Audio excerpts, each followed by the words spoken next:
Quhem Eltisa Bilo, jam anëtare, po ashtu edhe pjesë e bordit të shoqatës Nexhat Albani.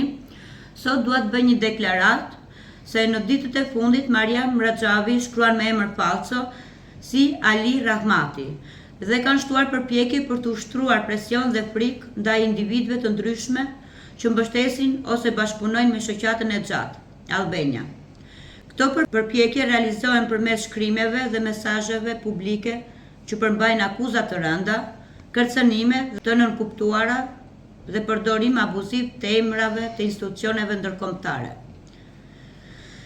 Individ që fshihen pas titujve akademik apo përfaqësimit të supozuar të organizatave të huaja, po përpiqen të krijojnë një klim frike, duke synuar që anëtarët dhe mbështetësit e Nexhat Albania të e heshtin dhe të tërhiqen nga aktivitetet e tyre qytetare dhe humane. Këto metoda nuk janë shprehje e debatit të lirë, por forma presioni psikologjik të papranueshme në një shoqëri demokratike.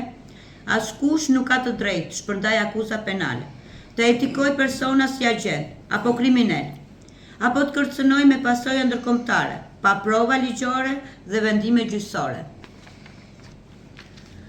Personi ndaj të cilit i drejtohen këto sulme nuk ka kryer asnjë veprim të palishëm dhe nuk ka dëmtuar askënd. Aktiviteti i tij ka qenë dhe mbetet brenda kuadrit ligjor të Republikës së Shqipërisë dhe normave të drejtave të njerëzit.